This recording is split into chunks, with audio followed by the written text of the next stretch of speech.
ایک بڑا خوبصورت واقعہ، اور یہ واقعہ بخاری شریف میں موجود ہے۔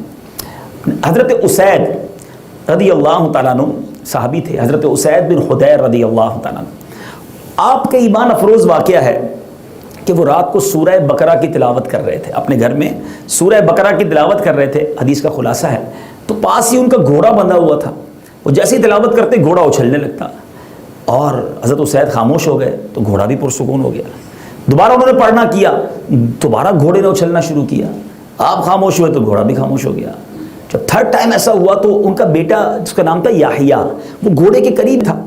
ان کو ڈر لگا کہ یہ گھوڑا اچھل رہا ہے، کہیں بیٹے پر اس کا پیر نہ پڑ جائے، تو آپ نے تلاوت روکی اور بچے کو جب اٹھایا تو باہر صحن میں تھا، جب اٹھایا تو آسمان کی طرف جب نگاہ گئی نا تو انہیں بڑا عجیب منظر دیکھا کہ صاحبان کی طرح کوئی چیز انہیں دکھائی دے رہی تھی۔ رات کا وقت تھا، عجیب سے یہ جیسے فانوس لگے ہوئے، وہ تو اللہ جانتا ہے کیسا منظر ہوگا، لیکن عجیب سا ایک صاحبان، ایک فانوس، ایک خوبصورت منظر انہیں نظر آیا آسمان پہ، بڑا عجیب و غریب، پہلے کبھی نہیں دیکھا تھا۔ اب دیکھتے رہے، آہستہ آہستہ آہستہ وہ منظر آنکھوں سے اوجھل ہو گیا۔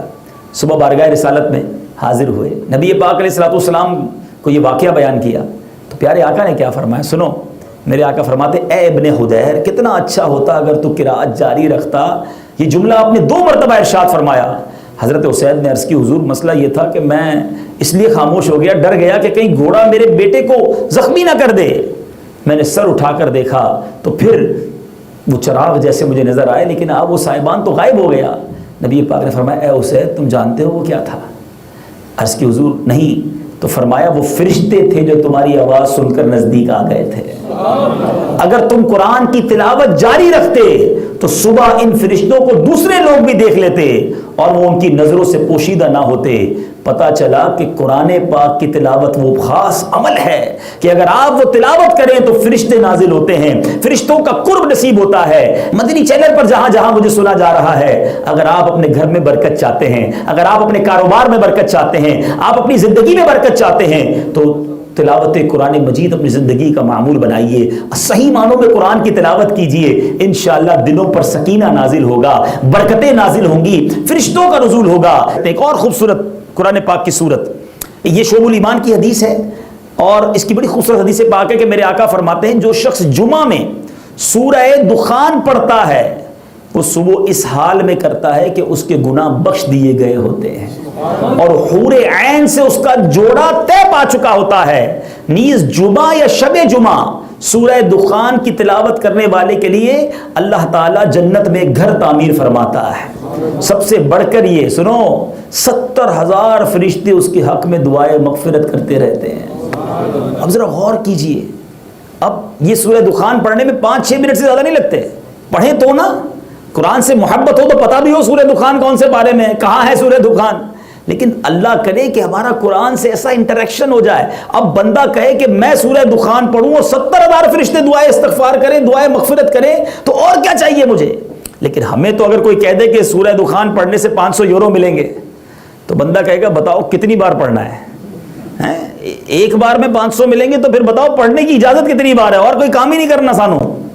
تو اپنے آپ سے پوچھیں کہ دنیا کا نفع ہو تو ہم سارے کاموں کے لیے تیار، اور یہاں فرشتوں کی دعائیں مل رہی ہیں، جنت میں گھر مل رہا ہے، حور عین سے نکاح ہو رہا ہے، مگر آج بدقسمتی ہے میٹھے اسلامی بھائیو، بہت بڑی تعداد، یہاں مجھے بہت سارے اسٹوڈنٹس بھی نظر آ رہے ہیں، معاشرے کے مختلف فیلڈز کے اسلامی بھائی بیٹھے ہیں، میں آپ سب سے کوشچن کرتا ہوں، بڑی بڑی ڈگری ہولڈرز بیٹھے ہیں، لیکن کیا قرآن ہمیں صحیح پڑھنے آتا ہے؟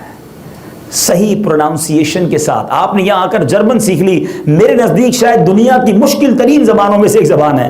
کوئی جرمن سامنے آ کر 4 جملے بولے مجھے تو کچھ بھی سمجھ نہیں آتا، اتنی مشکل، لیکن اتنی مشکل زبان آپ نے سیکھ لی، قرآن نہیں سیکھا تلفظ کے ساتھ، مخارج کے ساتھ۔ آپ فضیلتیں سنیں، کون سی دنیا کی زبان ہے، کون سی کتاب ہے جس کا اتنا سا چیپٹر پڑھیں تو یہ برکتیں ہیں؟ قرآن ہمارے درمیان ہے، مگر ہم کئی مہینے گزر جاتے ہیں قرآن نہیں کھولتے۔ ہمارے گھروں میں قرآن ہے مگر کس لیے؟ وہ جزدان میں رکھ کر ذرا برکت کے لیے رکھ دیا، مگر ہم اس سے کتنی برکتیں اٹھاتے ہیں۔ ایسا نہ کریں میٹھے اسلامی بھائیوں، قرآن سے سچی دوستی کریں، قرآن پڑھنے کا شوق پیدا کریں، خود بھی پڑھیں، اپنے بچوں کو بھی پڑھائیں، کیونکہ ہمارے اور آپ کے مرنے کے بعد بھی ہمارے بچے یہ ویب سائٹس کھول کر، یہ سافٹ ویئر آن کر کے، یہ دنیا بھر کی اپلیکیشن کھول کر ہمیں ایصال ثواب نہیں کر سکیں گے۔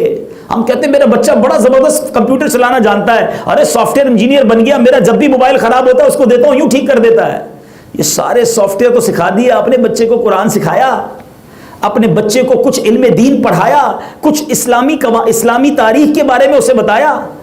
آج حال یہ ہے، اے میرے بیٹھے اسلامی بھائیوں جو یہاں اور یورپ، امریکہ اور ویسٹرن ورلڈ میں بالخصوص مجھے سن رہے ہیں، اپنے آپ سے پوچھیں، بلکہ ہو سکے نا ایک چھوٹا سا سروے، آپ کے گھر پہ بہت سارے آتے ہوتے ہیں، میں آپ کو ایک مدنی سروے کروانا چاہتا ہوں۔ کبھی بیٹھے اپنی فیملی کے ساتھ، سب کو ایک ایک کاپی دے دیں، 5-6 صفحات ہوں اس میں، اور سب کے ہاتھ میں پین دے دیں، اور سب کو کہیں کہ پہلے صفحے پر آپ لکھیں کہ آپ کو کتنے اداکار، گلوکار، شو بز کے لوگوں کے نام آتے ہیں۔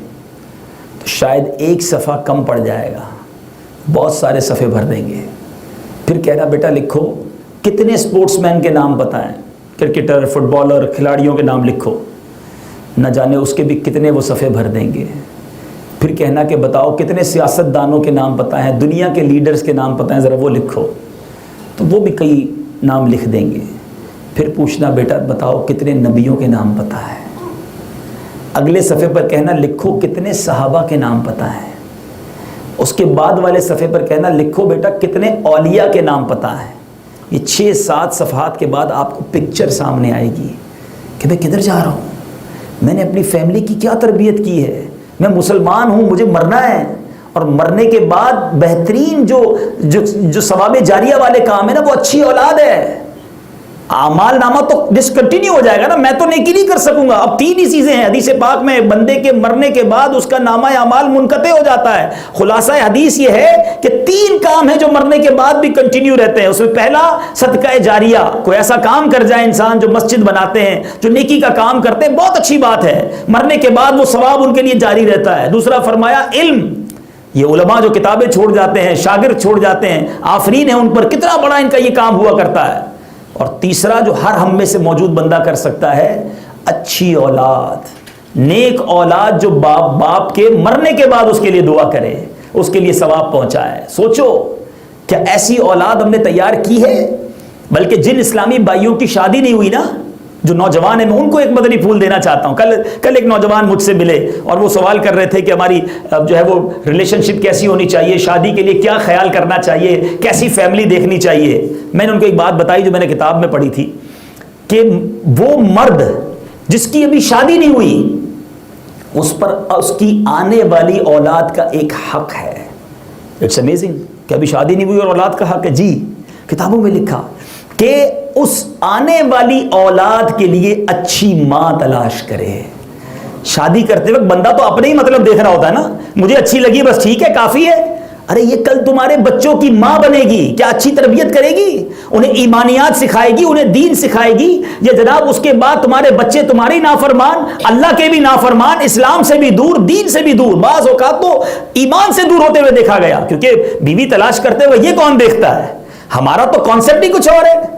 نہیں میرے بیٹھے اسلامی بھائیوں، یہاں میں ان بزرگوں سے بھی گزارش کروں گا کہ اپنی اولاد کی شادی کرتے وقت یہ ضرور دیکھیں کہ آپ اپنے بیٹے کے لیے کون سی لڑکی تلاش کر رہے ہیں۔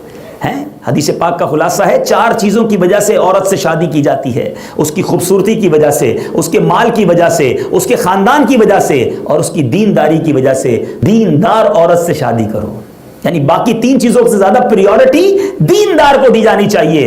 ادھر شکل و صورت دیکھ لی کافی ہے، ہمیں پسند آ گئی ٹھیک ہے، ارے پسند تو آ گئی لیکن یہ پسند چند دنوں چند مہینوں تک رہے گی، اس کے بعد زندگی کو نبھانا ہے، اب ایک فیملی سسٹم کو چلانا ہے، بچوں کی پرورش کرنی ہے اور ان بچوں کو دین سکھانا ہے، ورنہ ایسا نہ ہو کہ مرنے کے بعد والد کا جنازہ تو پڑھا ہو مگر بچوں کو بھی جنازہ پڑھنے نہ آتا ہو۔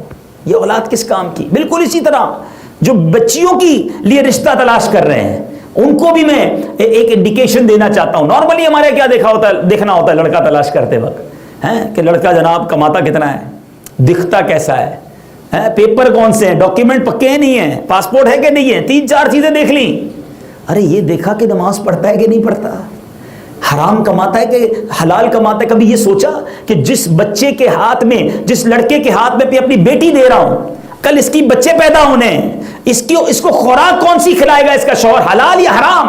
آپ حرام کا لقمہ کھلانے کے لیے اپنی بیٹی کا ہاتھ دے رہے ہو، حدیث پاک کے الفاظ اس کا مضمون ہے کہ وہ جسم جو حرام سے پلا بڑا وہ جہنم میں جلنے کے قابل ہے. آپ اپنی بچی کو ہاتھ پکڑا رہے اس کا کہ جو جہنم کا ایندھن بنائے گا آپ کی بچی کو اور آپ کی بچی کے ہونے والے بچوں کو. ایسا نہ کرو. آج ہم عیب کون سے دیکھتے ہیں؟ ہمیں پتہ چلے شراب پیتا ہے، نشہ کرتا ہے، تو ہم کہتے ہیں نہیں یار یہ بچہ نہیں چلے گا، یہ لڑکا نہیں چلے گا. کیوں؟ نشہ کرتا ہے. نشہ کرنا حرام ہے، نماز نہ پڑھے کوئی بات نہیں، چلتا ہے. بس یہ اچھا حرام کماتا ہے اس کی کوئی ٹینشن نہیں. جوا نہیں کھیلنا چاہیے، جوا کھیلنا یقیناً حرام ہے، لیکن چونکہ معاشرے میں برا عمل ہے ہم اس کو چیک کر لیتے ہیں. لیکن رشوت کا کاروبار کر رہا ہے، جھوٹ بول کر روزی کما رہا ہے، اس کی کوئی فکر نہیں ہے.